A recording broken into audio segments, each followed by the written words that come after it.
I want to start off by saying thank you for coming out here and giving us the opportunity to hear how we did on some of the transportation options that we're looking at here. But I want to start the presentation by looking at what is a transit development plan.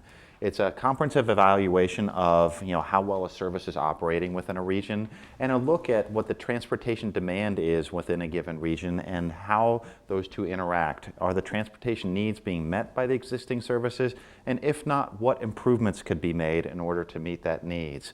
It's a 5-year plan. It's a look at not just what today's priorities are, but a look at what are future priorities that we could look at, and what is the roadmap for improvements for services elsewhere. The goals for the TDP include balancing coverage and productivity, i.e. going to areas where we know there's a need for folks to go, but at the same time making sure that the services that we have are also carrying sufficient numbers of people. We're going to look at improving the directness of service so that folks don't spend as much time on the vehicles as they do. Look at addressing one of the biggest things we heard from an outreach perspective, increasing the span of service, how early or especially how late services operate, and also begin analyzing the ways to formalize bus stops and begin looking at attracting new ridership markets. So I want to start off by saying, well, why are we even doing this? One of the things is to begin looking at StarTran's performance. And one of the first things to begin looking at is that StarTran is begin moving more customers with the same amount of resources that it's had over the past several years. Ridership has been growing. And what this means is we've seen ridership going up. The amount of service being invested in is steady, and it shows that there's a need, a potential need, and demand for additional services as we see the ridership trends continue to go up. One of the things we also did as part of this service was to begin looking at whether or not, how the service levels compare to its peers, and we looked at several different peer cities. All of these places, most of them have a major university associated with them. And one of the things we found was service in Lincoln typically begins later and ends earlier than the peer cities. And given some of the transportation needs and some of the things we've seen in some of these peer cities, that indicates a potential need. And it's also one of the things that we heard as a public outreach perspective. We looked at where the ridership was happening at each one of the routes, and then we also looked at how on time the existing services are operating. Operating buses in congested areas is challenging, and there is definitely congestion in the Lincoln area. One of the things that we looked at is like any recommendation that comes out of this not only has to look at the question of, is it meeting, are enough passengers on there, and is it meeting the demand of the community, but it also looks at can we improve some of the operational issues, the on-time performance of our routes, so that if somebody chooses to use StarTran services, there's a reasonable assurance that that route will be there when it's supposed to be. We also did an extensive public outreach process to help us understand what the needs in the community are. We used multiple different ways to help us understand what that was. We created what we called a Transit Development Plan Advisory Committee made up of key stakeholders throughout the community. We talked with the operators, the folks who are driving the buses. They're the eyes and the ears of your system, of the system. They hear what you have to say. They hear what's not working so well for you, and and customers, and many of you have clearly also told folks, that the operators, like, I really like to see the bus do this, or I'd like to see a bus go here. So we sat down with them on multiple sessions to understand what that might be. We had several open houses in April of 2015. I recognize some of the faces in the crowd right here as having been at those open houses, and I want to thank you not only for showing up in April, but showing up here again. And one of the other things we did was we created a survey. We called it the Build Your Own Transit System Survey that helped us understand what some of the key needs within the community are and some of the trade-offs between that. The survey was an interactive online survey that asked us, how to prioritize 17 different strategies and put a budget number to those strategies, so that you couldn't just say, I want them all, but we wanted to know which ones are the ones that were most important to you. And given the potential budget levels and what the costs are associated with this, how would you prioritize these types of improvements? We had a total of over 300 respondents to that survey, and one of the things that came out of there, from a results perspective, is that later service on weekdays was the #1 priority. Operating services, later services on Saturday, operating crosstown services, and more frequent service on weekdays were the priorities that folks were looking at. We look back and from a historical basis, some of the previous onboard surveys, as well as the previous transit development plan, to see what the priorities were in those and had they changed. And in essence, the operating service later than the current service times and operating more frequently and Sunday service were some of the top priorities for that as well. So much of this is not necessarily news to anybody, but it's nice to see that there's consistency in that that we understand what that might be. So what were some of the key things that when talking with the community, looking at the results of the outreach, what were some of the key themes or the key results of this? It was like, begin looking at adding later service, adding Sunday service, improving the frequency of service on routes throughout the community, looking at crosstown service. And crosstown service is just a fancy word for being able to go from North Lincoln to South Lincoln without having to go downtown, so that you don't have to transfer or spend as much time there. Improve some of the places served. There's destinations such on 84th Street or down Yankee Hill that the service does not go right now. Like, look at going into those places. Begin looking at upgrading the bus stop amenities and add express services. So we have commuter type services to UNL or to downtown Lincoln as well. Look at straightening and streamlining the routes to make it so I don't spend as much time on the vehicles right now, and also improve the passenger information that goes out to the given passengers. So one of the things I want to touch a little bit more upon is, one of the things we're going to be looking at as a part of this process is, the bus stops. Right now, most routes have sections, or the entire route is you can stand on any street corner and just wave your hand and hope the operator sees you, as he drives by. And so I want to talk a little bit about the need for designated, bus stops, and why is this important? And why should StarTran consider this? Having bus stops is a nationwide best practice, and there's several reasons why agencies across the nation have adopted formal bus stops as a result. First of all, it's an agency's most effective marketing tool. It's a way for somebody who does not use the service right now to go out on the street and say, oh, there's bus service on the street because there's a sign here. And not just that, but here's where that goes, or what the route number is. It's, if you were to talk to folks like a business owner or somebody like that on a street that has bus service, if they know there's actually bus service there, they might not see that bus that goes by once an hour, once every 30 minutes. But if there's a bus stop there, there's a sense of permanence and a way for somebody who might be interested in the service to get some information about the service. It's the single biggest marketing tool a bus company has. It also creates a more predictable and reliable transit environment. One of the challenges with the flag stop policy is that you don't necessarily know the first time you use the service, where do you go wait? Do I wait at the corner? Do I wait at this side of the corner or that side of the corner? Or do I wait in mid-block? Or do I just look and hope that somebody else is waiting somewhere close and I just walk over there? And so it gives us the opportunity to say, not only this is where the stops are going to be, and this is where folks should go.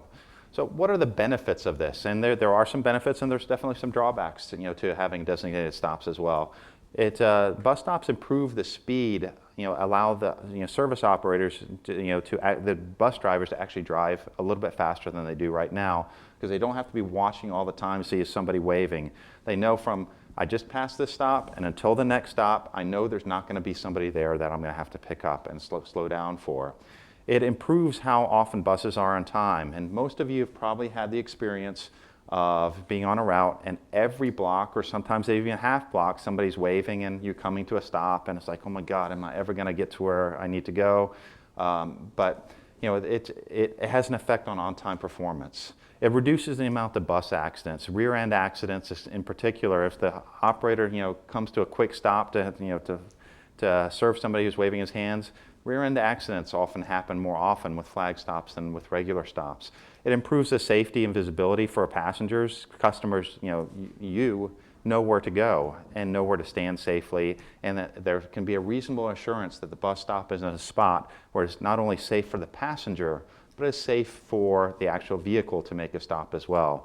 And by having bus stops, it allows us to prioritize facility improvements, where to put shelters, where to put benches, but also where to use some other tools, such as from a technology perspective of, where's my bus and when will it come? Unless we can designate bus stops to say, here's what the scheduled time a bus is supposed to arrive at this bus stop, it becomes very difficult to implement some of these tools.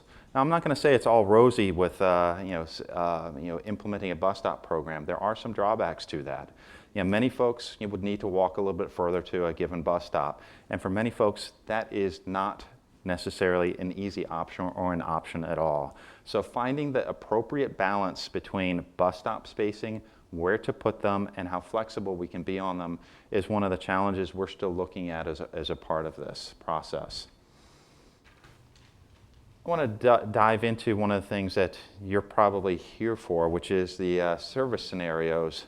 And what is a service scenario? It's like we put together a series of 3 different options that that were based on public input, market research, i.e., what is the market looking at, the demand for transportation and transit in particular within this area, as well as the existing operating conditions, and said, how can we make improvements on this? How can we take a look at what we heard from the public input of, like, we want a crosstown service, we want later service, we want more frequent service. How can we make that happen within a fiscally constrained environment? What are some of the things we need to do?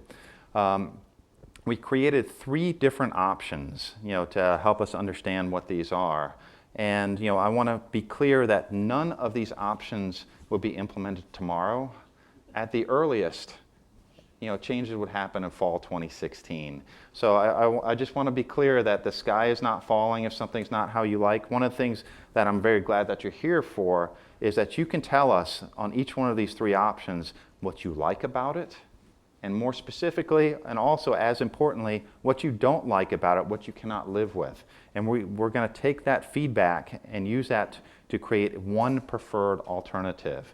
And I want to also go out and say, it's like the ability to say, I really like scenario 1, or I like scenario 2, or I like scenario 3. We want to get a little bit more feedback than just, I like one scenario, but what is it that you like about it? So that we can, we don't expect any single scenario to be, this is the one. We expect parts of 1, maybe parts of 2, maybe parts of 3, come together into a final preferred alternative. And what that final scenario looks like, we just don't know yet. We have to talk with you first and then put the pieces together. Each of the scenarios represents trade-offs. And I'm going to say flat out, there's things I like about each scenario. I personally, and I suspect it might be with you as well, that I like about each scenario, and there's things I think are really negative associated with each scenario. And I'm going to say that is by design. It's there's trade-offs with each one of these. We wanted to get more frequent service in a scenario, or later service, but in order to do that, we had to reduce service someplace else. So this is all about trade-offs, and we want to hear if the values and things that we use to help develop these trade-offs are indeed the same ones that you feel about. So some of the consistent themes between each one of the scenarios include, we're looking at simplifying the route network, improving the directness of service and reducing the travel times for existing customers, improving the speed and reliability, i.e. how on time or what's the likelihood that your service is going to be on time throughout the day. Improved connections. So, not necessarily everything must come downtown, but are there opportunities to make connections elsewhere, or can I get to major destinations without having to come downtown? And, extending the frequency of service and looking at operating later in particular on weekdays was one of the things we looked at. As they stand by themselves, despite each one of these scenarios has pros and cons, we feel that, given our past experience with similar type of operating environments, each one of these scenarios will increase ridership.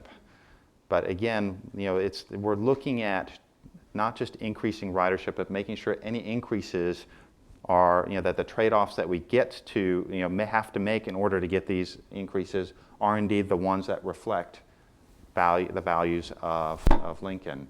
Now, I see some of you, or many of you, have a handout with you that have the potential routes on there. So I'm not going to go into detail on each and every one of the route scenarios, but from a high-level overview perspective, I want to talk about what the theme is for a particular scenario, and then give you some of the potential highlights associated with that. Scenario 1, which we call the maintaining existing coverage. The primary themes for this was, we wanted to have, I'm going to say minimal change, but this is the least change from what's going on right now. But it does streamline the service, throughout Lincoln while maintaining most coverage, or maintaining coverage, i.e., do the people who have access to service right now still have access to service in the future? There's a shift from neighborhood streets to arterials. And this is a consistent theme, not just for scenario 1, but for all the other scenarios.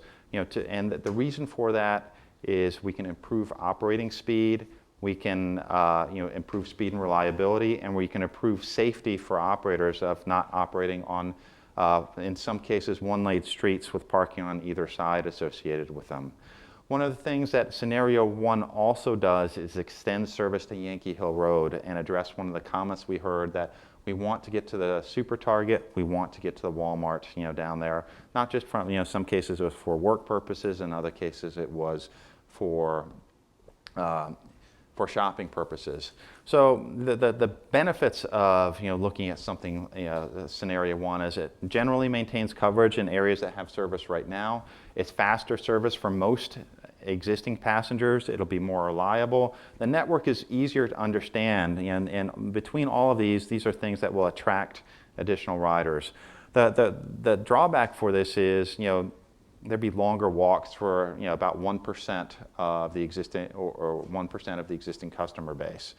So this is not, it's something that will simplify the service, but this scenario 1 does not look at frequency improvements or span of service improvements. It's simply trying to fix some of the operational issues and improve decrease the travel times for existing customers. The summary of frequency and how late service operates. There's no surprises here. It's pretty much same as it is today. Most routes operating every 30 minutes during the peak times and every 60 minutes during middays as well as on Saturdays. And the span of service is no different. So that's not that different from what there is today. And we've got two other scenarios that are a little bit or significantly different in how they handle these things. So I want to transition into scenario 2. And scenario 2 introduces evening service or more evening service, introduces a crosstown service on 48th, and it has 30-minute service all day on 3 different corridors. And so one of the things that we found from how do we get more people to use the service and how do we entice more people to begin using it, having a service operate every 30 minutes is a huge improvement over service every hour. I think that's in many cases self-evident. But there's 3 different corridors that we felt that could handle or should be prioritized for more frequent service during the midday, and that includes the 27th Street corridor to the north from O up to past the Walmart on Superior, O Street out to the Gateway Mall and to the Community College, as well as the Holdridge corridor. We'd also be looking at extending service, evening service, by 1 or 2 hours on weekdays for most routes. And and this is the one route we said we heard repeatedly we want a service that takes us from North Lincoln to South Lincoln, and this alternative introduces what we call the 48th Street crosstown, and it is a way to do that. It also extends service to Yankee Hill Road and the 85th Street Walmart. So the benefits of this is, there's faster service to most of the folks within the existing service area. It's more easy to understand. There's 3 routes that have 30-minute service, and it's like we should see a big ridership jump as a result of something like that. There's later service for most existing riders, and there's new destinations, the Walmart on 84th as well as Yankee Hill Road. And there's a new crosstown route. All that sounds great. However, there's a large area in the South Lincoln that would no longer have service as a result. And so this is a trade-off we want to hear back from you on. Is that an adequate trade-off? It's pretty aggressive. Let me just say it like that. There'd be a significant number of existing riders who would have a longer walk to service, or in many cases it'd be more than a mile away from service. So that is it's a drawback, and it's a significant drawback, and we want to hear from you does that reflect the values of the community? Is that a trade-off that you're willing to accept as a part of this? Just want to show real quick, there's to be 3 routes as a part of this that have the more frequent service, and those same 3 corridors, North 27th Street, Holdridge, as well as the O Street corridors, as a part of this alternative would also have service all the way till 9 p.m. Almost a 2-hour increase in service over what it is right now. I want to transition into scenario 3, which is also introduces more evening service and some 30-minute service. It has a bus route every 30 minutes just on the North 27th Street route, i.e. coming from downtown to Walmart on Superior and North 27th, and then a little bit further north. It extends evening service by 1 to 3 hours on weekends, as well as a slight increase in span of service on Saturday as well. It tries to balance the coverage to most areas in Lincoln that have service right now, and it also extends service to Yankee Hill Road, as do all the other alternatives.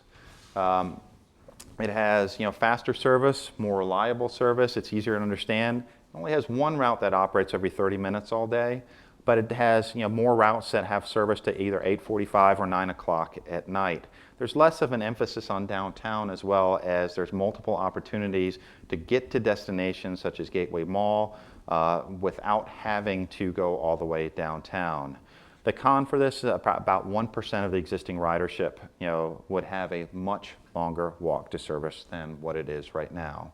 So just a brief summary, there's 6 or 7 routes that would have service until almost 9 o'clock as a result of this, and this would begin addressing one of the number 1 things that we heard as a part of the service. It's like, I want later service. Is 9 o'clock late enough is an entirely different question, but given the existing resources, this was the trade-offs that we came up with. Also has that 1 route, the North 27th Avenue route, going to every 30-minute service during midday. Now, the 3 different scenarios that you have in your hand, reflect a fiscally constrained environment. And as a part of this process, we definitely found there's more need in the community than we can afford given our existing budgets. So the TDP, the Transit Development Plan, is going to include a 5-year service expansion plan that addresses some of the things that we've heard already in the 122 comments so far we received on the scenarios, as well as what we heard back in April of how do we address some of we want later service on weekdays and Saturdays. 9 o'clock may not be late enough. We want Sunday service. The plan will show, here's what it's going to cost, here's what it should look like, and here from a prioritization perspective is where it should fit in and what kind of ridership we should expect. We want to see more frequent service. There's definitely several corridors that could support more frequent service than there is right now, beyond what the existing budgets are. And we'd also want to look at going beyond just the most frequent route is every 30 minutes. I mean, the UNL routes operate more frequently than 30 minutes. But there's several corridors that have the opportunity. If you put more frequent service out there, the ridership will respond, and the land uses and the transportation markets along there can support higher levels of service. So what this is, the transit development plan is really what should StarTran look like in the future, and help us understand what it should look like. We are doing these open houses right now to get the feedback from you. We have an online forum that allows you to provide feedback, or allows you to talk with your friends, family, whoever, so that in the comfort of their home they can provide feedback on this. We do not see that any one scenario is going to be the preferred alternative on this. We see we're going to hear back and say, I really like this, but don't do this. And so we're going to take the feedback that you have and create a preferred alternative that allows us to meet the needs, as many needs as we can, in mobility needs within the community, and balance some of the values within the community as well. From a timeline perspective, we have not made any final recommendations. We're waiting to hear from you to see how did we do, and did we hit the mark, or did we not hit the mark, or what would you like to see that is changed from what we have up here. But we're going to take the feedback we get from the community, feedback from stakeholders, and revise the service scenarios into one alternative.